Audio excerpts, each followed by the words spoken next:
The Walker County Fair occurs each year in Huntsville, Texas, home of Sam Houston State University. Geographically, this is a bit outside of the Houston area, so the fair itself offers a much smaller feel to cater to local families and kids. But is this fair worth visiting for amusement park goers? Find out in this review. The Walker County Fair normally occurs the last week of March and the first week of April. For those in the area, the Montgomery County Fair in Conroe, Texas occurs usually about the following week, with the two having a few days of overlap this year in 2025.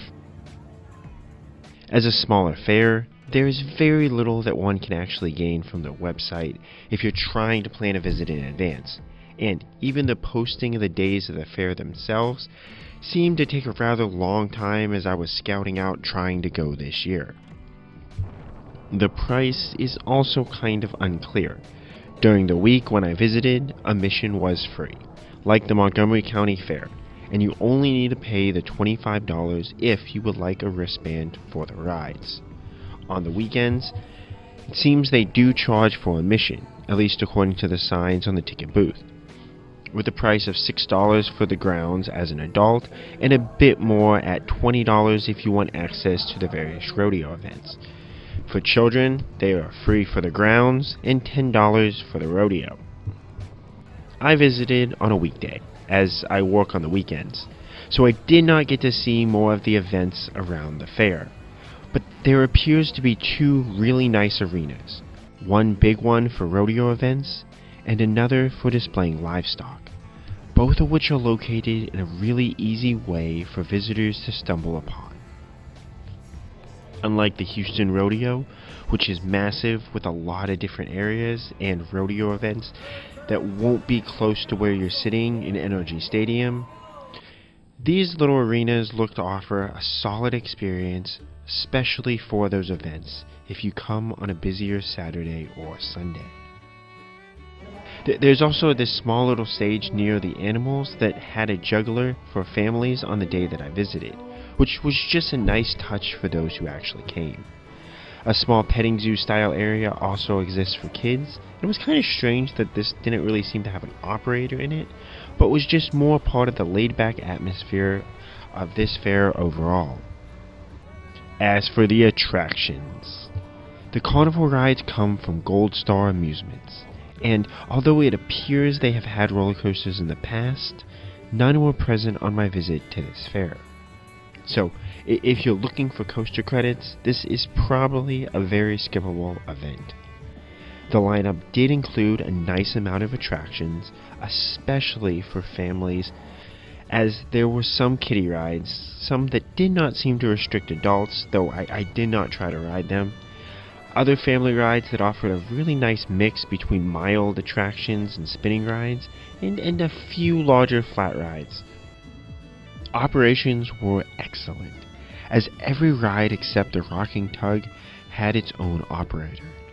And even that did run when someone specifically asked to ride it. Bouncing between rides and attractions was super easy. They did hold dispatches just a little bit to wait for more guests, but mainly this just made it even easier to bounce over to the next ride, as the operator would wait a minute or so for you to walk there from the previous attraction you just got off. Even with the short evening hours, you can absolutely maximize the number of rides that you get with an unlimited ride wristband, if that is a priority.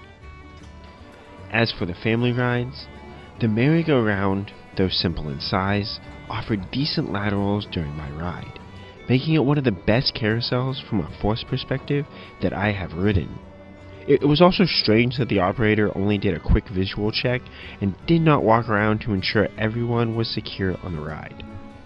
The scooter is the slowest and weakest bumper cars that I can remember riding, and you can tell that just from watching them go. Kids did seem to still enjoy them though, and they were not my least favorite version, as the ones at Pleasure Pier in Galveston are painful. And these are dull, but they are pain-free. Monkey Maze is a neat mirrors maze, and was enjoyable, but it reminded me of the similar but lesser version at P6 Farms. The top section was pretty lackluster, besides a weak final slide though. Rainbow Rock was a fun funhouse, with a variety of obstacles and slides throughout. And if it is fun for an adult, likely would be for kids, though some seemed a bit too small to actually complete the course, so it could be a bit much for the youngest ones. I was really happy to see a ride like this though.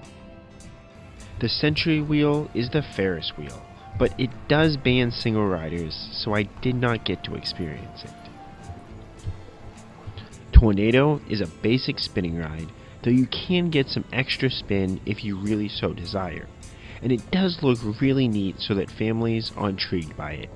I've just ridden a similar version enough times at Big Rivers, so I wasn't too impressed. The Tilt-A-Whirl offered some strong forces and a decent cycle, while I still managed to come off not crazily dizzy from spinning, so it should offer a good solid ride for what it is. Sizzler, on the other hand, offered crazy strong forces and laterals that were borderline painful, even as a single rider. The dizziness wasn't as much as the forces, but this gave a very powerful ride for what it is. Most of the thrill rides still aren't that big, but they do offer a bit more than these other smaller family spinning rides.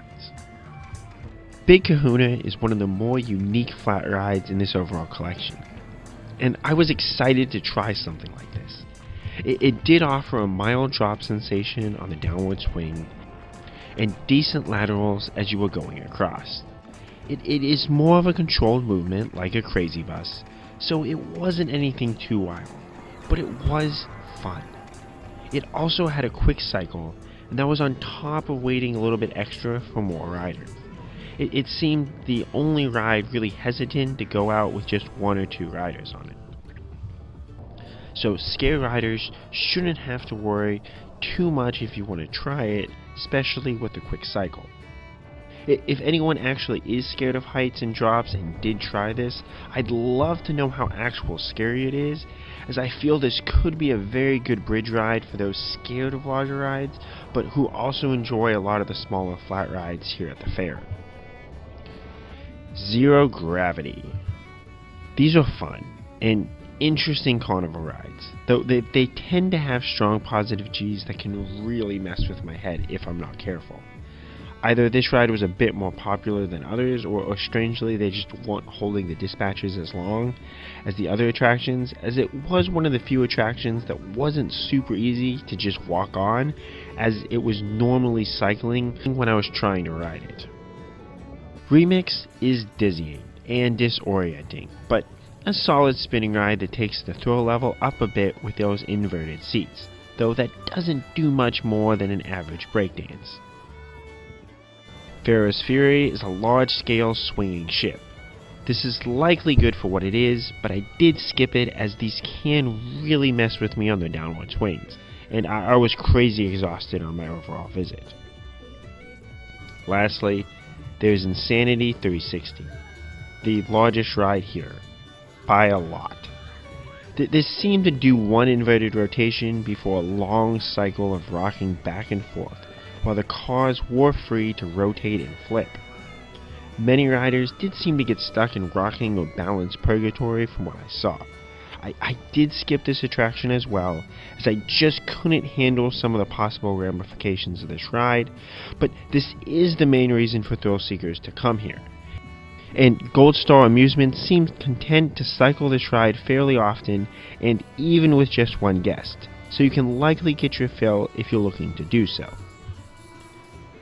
Overall, how good is the Walker County Fair? This is a small-scale fair with some neat rodeo and animal activities, while having a very inviting carnival lineup for families. With only one large-scale thrill ride and no roller coasters, it is likely off the radar for most thrill seekers, and that's understandable, as this event is all about taking care of local families.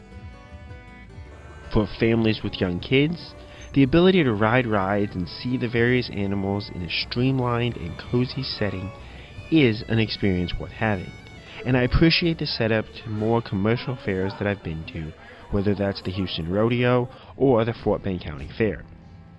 As a fair and rodeo, it does its job, but it just is not meant to appeal to high thrill seekers. What has your experience been at the Walker County Fair? How do you feel it compares to other fairs across Texas? Let me know, and as always, Cupkin Crop.